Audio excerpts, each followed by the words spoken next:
నిన్న రాత్రి నుంచి పాకిస్తాన్ దాళ్లకు తెగబడుతోంది. ఇప్పటి వరకు 500కు పైగా డ్రోన్స్ ని ప్రయోగించింది పాకిస్తాన్. భారత్లోని 24 ప్రాంతాల్లో డ్రోన్ అటాక్ చేసింది పాకిస్తాన్. జమ్మూ కాశ్మీర్, పంజాబ్, గుజరాత్, రాజస్థాన్ టార్గెట్ గా దాళ్లకు తెగబడింది. అయితే భారత ఆర్మీ పాక్ దాడులను సమర్థవంతంగా తిప్పికొట్టింది. శత్రు దుర్భేద్యంగా భారత వైమానిక దళం తయారైంది. అన్ని వ్యవస్థలను యాక్టివేట్ చేసింది ఇండియన్ ఎయిర్ ఫోర్స్.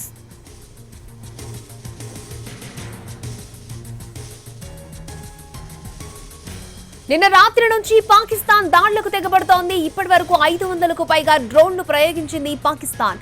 భారత్లోని 24 ప్రాంతాల్లో డ్రోన్ అటాక్ చేసింది. జమ్మూ కాశ్మీర్, పంజాబ్, గుజరాత్, రాజస్థాన్ టార్గెట్ గా దాళ్లకు తెగబడింది. అయితే భారత ఆర్మీ పాక్ దాడులను సమర్థవంతంగా తిప్పికొట్టింది. శత్రు దుర్భేద్యంగా భారత వైమానిక దళం తయారైంది. అన్ని వ్యవస్థలను యాక్టివేట్ చేసింది ఇండియన్ ఎయిర్ ఫోర్స్.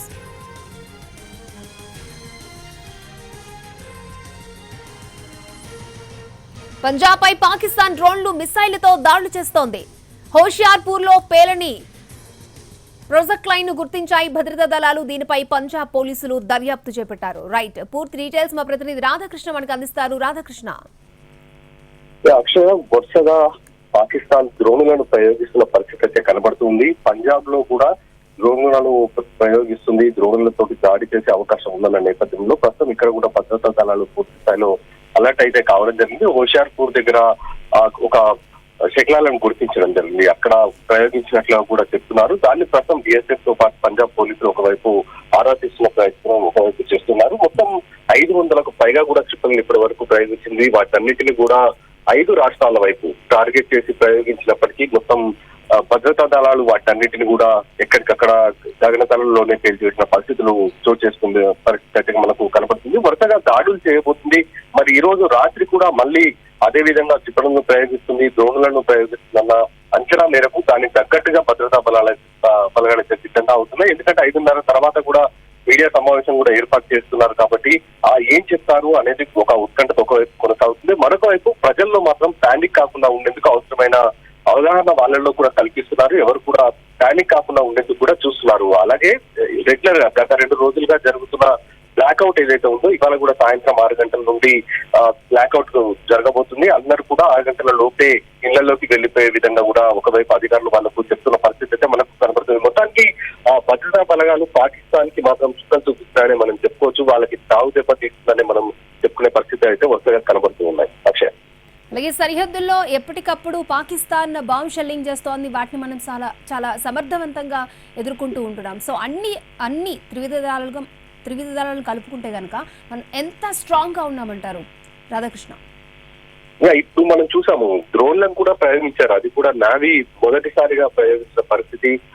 కరాచీ కావచ్చు, లాహోర్ లో ఉన్న పోర్ట్ ఏరియా కావచ్చు, వీటన్నిటిని కూడా ధ్వంసం చేసిందంటే మనం అర్థం చేసుకో ఎంత బలంగా భారత్ ఉంది అనేది, భారత్ బలగాలు ఎంత దృఢంగా ఉన్నాయి, ఎంత పటిష్టంగా ఉన్నాయి అనేది మనకు ఈ దాడుల ద్వారా చాలా స్పష్టంగా తెలుస్తుంది. అందుకే ఇప్పుడు పాకిస్తాన్ తూకముడిచినట్లుగా ప్రవర్తిస్తుంది. కానీ ఏం చేయబోతుంది అన్న దానికి సంబంధించి మాత్రం ఉత్కంఠత అయితే ఒకవైపు కొనసాగుతుంది. ఎందుకంటే నిన్న రాత్రి జైషే మిల్లర్ వైపు కూడా డ్రోన్లతో దాడులు చేసింది. వాటిని అన్నిటిని కూడా తిప్పుకుంటారు. కానీ మరి ఏం చేయబోతుంది? ఇవాళ రాత్రి కూడా అదే విధంగా డ్రోన్లతో దాడి చేస్తుందా లేదా ఎలాంటి చర్యలు చేపడుతుందా అనేది ఒకవైపు చూడాల్సిన పరిస్థితి ఉంది. వాటిని అన్నిటిని తిప్పికొడుతున్నప్పటికీ పాకిస్తాన్ మరి ఈ రోజు చేసేది ఏంటి అనేది ఒకసారి ఆలోచించాల్సి ఉంది. ప్రధానంగా జమ్మూ వైపు అయితే యథావిధిగా షెల్లింగ్ తోటి చేస్తుంది. అక్కడ దాడులు చేస్తున్న పరిస్థితులు అయితే కనబడుతున్నాయి. మిగతా ప్రాంతాల్లో కొంత వరకు తగ్గినప్పటికీ జమ్మూలో ఎక్కువగా ఇలాంటి దాడులు అయితే చేస్తూ వస్తున్న పరిస్థితి ఉంది. అటువైపు ఎక్కువగా టార్గెట్ చేసినట్టు కనబడుతుంది. ఎందుకంటే పంజాబ్ వైపు ఉన్న 503 కిలోమీటర్ల సరిహద్దు ప్రాంతంలో చాలా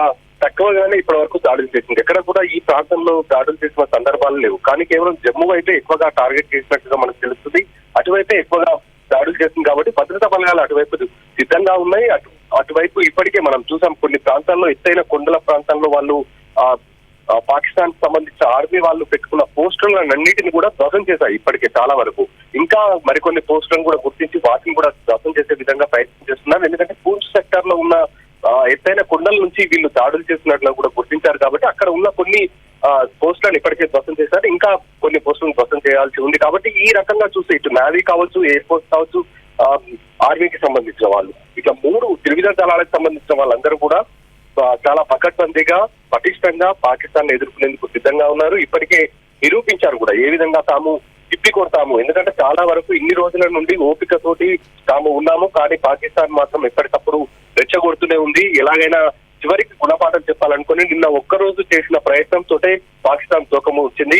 ఇక రెచ్చిపోతే మాత్రం చాలా ఇబ్బందికర పరిస్థితులు ఉంటాయి పాకిస్తాన్. కాబట్టి మరి ఈ రోజు బ్లాక్అవుట్ కూడా యథావిధిగా కొనసాగబోతుంది. ఈ రోజు రాత్రి ఎలాంటి దుందుడుకు చర్యలకు పాకిస్తాన్ ఒడిగడుతుంది అనేది చూడాల్సిన పరిస్థితి అక్షయ. అంటే రాధాకృష్ణ, రైట్ నో మీరు అమృత్సర్ లో ఉన్నారు. అక్కడ పరిసర ప్రాంతాలు ఏ విధంగా ఉన్నాయి, అక్కడ ప్రజలు వాళ్ళ జీవన ప్రమాణాలు కానీ వాళ్ళ లైఫ్ స్టైల్ ఏ విధంగా ఉంది? ఎందుకంటే ఎక్కువగా అక్కడ సరిహద్దుల దగ్గర బలగాలు మోహరించడం కానీ అక్కడ పరిస్థితులు ఏ విధంగా ఉన్నాయి, ఏం చెప్తారు? ప్రధానంగా మాత్రం కేవలం అటారీ బార్డర్ ఏదైతే ఉందో అక్కడ మాత్రమే భద్రతా బలగాలు, రెగ్యులర్ గా ఉన్న బలగాలు మాత్రమే ఉన్నాయి. ఎక్కువగా అక్కడ మాత్రం ఎలాంటి హడావుడి కనిపించలేదు. ఉదయం నుండి కూడా మేము ఆ ప్రాంతం మొత్తం కూడా తిరిగాము. అటారీ నుంచి మిగతా ప్రాంతాలలోకి వెళ్ళాము. ఎక్కడైతే పాకిస్తాన్ ఇండియాకి సంబంధించిన బార్డర్ ఉందో ఆ బార్డర్ వరకు కూడా వెళ్ళి చూసాం. అక్కడ ఎక్కడ కూడా హడావుడి చేసేంత పని మాత్రం లేదు. అక్కడ వాళ్ళు భద్రతా బలగాలు ఎక్కడ కూడా అలాంటి సిచ్యువేషన్ కూడా లేదు. కానీ సిద్ధంగా మాత్రం ఉన్నారు. ఎక్కడి నుంచి విపత్తు వచ్చినా కూడా వెంటనే తిప్పుకొట్టేందుకు మాత్రం వాళ్ళంతా కూడా భద్రతా బలగాలు సిద్ధంగా ఉన్నాయి. అలాగే ప్రజలు కూడా వాళ్ళు ఒకటే చెప్తున్నారు, పాకిస్తాన్ కి గుణపాఠం చెప్పాలి. ఎందుకంటే కవ్వింపు చర్యలకు పాల్పడుతుంది కాబట్టి ఖచ్చితంగా గుణపాఠం చెప్పాలి. తామంతా కూడా ఇండియన్ ఆర్మీకి చేయూతగా ఉంటాము. అవసరమైతే వాళ్లకు బలంగా ముందు నిలబడడానికి కూడా తాము సిద్ధంగా ఉన్నామనేది చాలా వరకు అమృత్సర్ ప్రాంతాల్లో బార్డర్ ఏరియాలో ఉన్న వాళ్ళంతా కూడా చెప్తున్న పరిస్థితి అయితే ఉదయం నుండి చూస్తే కనబడింది అక్షయ్. ఓకే రాధాకృష్ణ.